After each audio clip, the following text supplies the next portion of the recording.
The first preseason is just about ready to take off, and everybody's playing for a spot. But if you didn't see this coming in the running back room, you just aren't paying attention.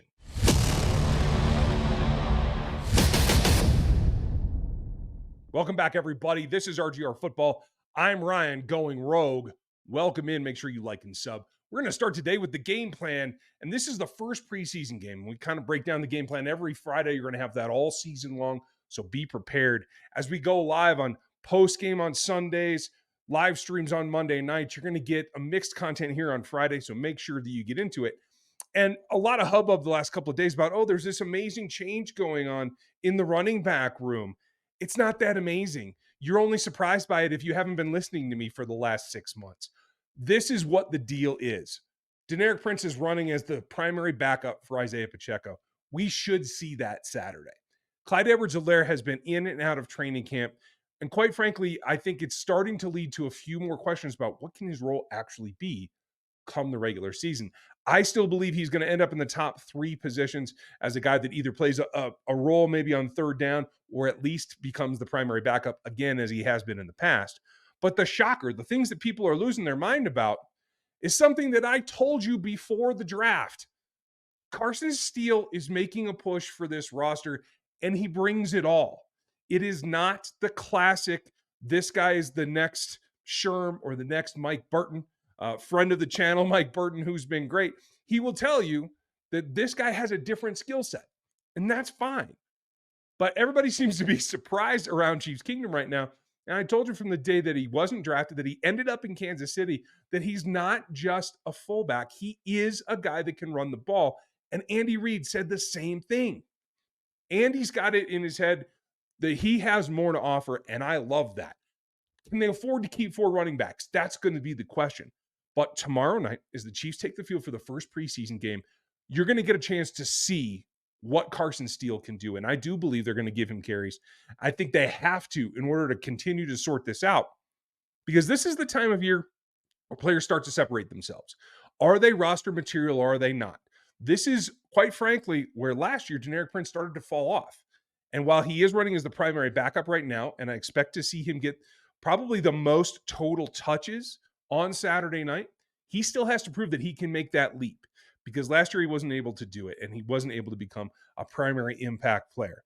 The same thing goes right now for Carson Steele, because they don't need to see a ton of CEH. They don't want to see a ton of Isaiah Pacheco. If he plays a quarter, I'll be shocked, even though Andy did lay it out. We'll talk about that in a second. So the primary ball carriers should be, in this order, Deneric Prince, Carson Steele, then Keontae Ingram, and then probably Louis Rees-Zammit. A lot of question there, because he's got, I think, a better chance at carving out a role in special teams than he does in the backfield. But I want to see Grease Lightning back there, because I got to get some things sorted out. Can he navigate behind the line of scrimmage? That is the key. Does he have the field vision? Has he learned enough to get from his position of depth, take the handoff, and get to the hole? That's the big issue. I feel like what I've seen in training camp so far has been a little bit tentative for him. You don't see that with Carson Steele, because Carson knows how to run the ball. He's an experienced running back, tailback, has put up the yardage where he's been, particularly at UCLA, and I think brings a battering ram style that I'm really looking for. If you think Pops runs heavy, just wait, because I think you're going to like that. Now, I do think there's room for Louis Rees-Zammit to make it here as well, but we're going to have to see some progression. His first contact game in the preseason, I think, is going to be a little bit eye-opening for him. Let's see how he does. Now, what Andy did lay out is that the fact is he is planning to play the 1s in the first quarter, the 2s in the second, the 3s to open the second half, and the 4s to bring up the rear in the fourth quarter. That's a great plan. That doesn't always work out that way, and it certainly won't work at some of the premier positions. Patrick Mahomes is not going to play an entire quarter. I can tell you that now. There's no reason for that. I hope that he gets 4 or 6 passes myself, just to kind of get the rust off.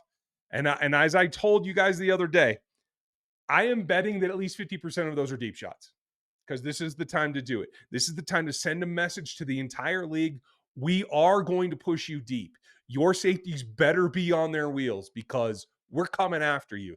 And I think that's the tone that they have to set now in order to help themselves in the regular season towards that three-peat goal. That's critical.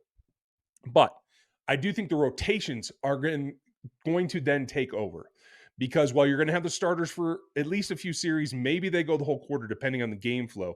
It could be a very possible outcome that between the Jags and the Chiefs, maybe they don't get more than 2 or 3 drives in the first quarter. That's totally understandable. So that could be, at that point, the backups come in, especially at the 2 key positions that I'm going to be watching, maybe 3. You're going to see heavy rotation. First is going to be defensive line, the interior. Yes, there's going to be some edges rotating as well, but I think we know a lot of those names. The question is, who can step up? Derek Nottie just got back to practice. Chris Jones has been out of practice. Turk Wharton looks like the guy who's going to provide that pass rush, but who's going to help him? Mike Pennell's been a stalwart all camp long as a starter with Nottie out. If you're putting Nottie back into the starting lineup, Mike Pennell's going to be your number 2, like run-stopping type guy. So you kind of have your second line with Wharton and Pennell, and you're kind of sorted out. Makes sense. Who comes in then? Because the spot for the 5th defensive interior player is going to be huge. They have to be able to make it through attrition, and they have to have reserves on the practice squad, and that's going to be the toughest part, in my opinion. So you have a couple of players that obviously we've talked up here on this channel, and you've heard their names quite a bit. And it comes down to my favorite, Fabian Lovett, who I think is just going to be a beast in this league. He's got everything that they're looking for and needs tutelage from Chris Jones and from Joe Cullen. Let's be honest. Can he push Neil Farrell and Matt Dickerson out of the way? That's the big question. That's what we're going to have to see in terms of how they rotate and what the evolution is.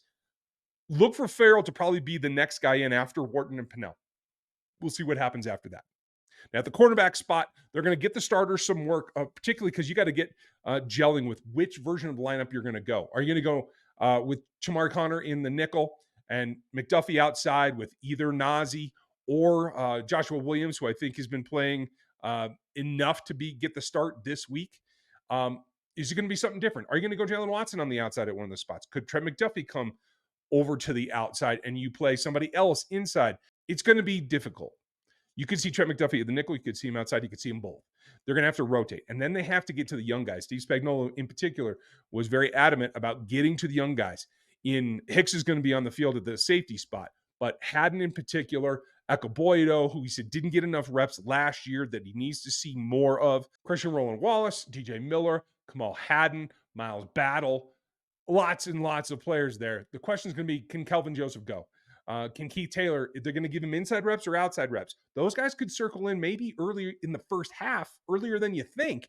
So we got to keep an eye on the corners as well. And that brings me to the wide receivers because it's wide open. Spots 5 and 6, and if there's a 7th, are wide open right now. Somebody's got to claim them. McCole Hardman, they know what they have. I think he's got a default edge over Sky Moore and Kadarius Toney right now. Kadarius Toney is not getting much reps at practice this last week. Are they hiding him? Are they resting him? What's the deal? That's what we have to find out on Saturday night. We are going to find that. So that's really the question mark is who gets in when? Who subs in? You're going to see Hollywood and Xavier and Justin Watson and Rashee Rice. You're going to see them in the first quarter. They're going to see them with Patrick Mahomes. Will they try to sprinkle somebody else so he gets reps with Mahomes? That's going to be the question. Wanya Morris has got a knee thing going, they think, possibly. Kingsley Suamataia will get the start. That's not a question. Who comes in when and where? How is Wanya feeling? Where do they play him? That's going to be the next question as well. So let me know what you're looking forward to. And if you were here and you've heard me talk about Carson Steele since the draft and actually before it, leave your comment below because I'm glad that you guys were paying attention. A lot of Chiefs Kingdom was not, but this is no surprise. I'm excited for that. I hope you guys are. First preseason game, getting ready to roll. Have a great one. We'll talk to you post-game. We'll be live here and on Locked On Chiefs. And check out even more on NFL 33. Have a good one. I'll catch you next time. Thanks for watching this video from the team at RGR Football. Click these videos to see more and subscribe to RGR Football.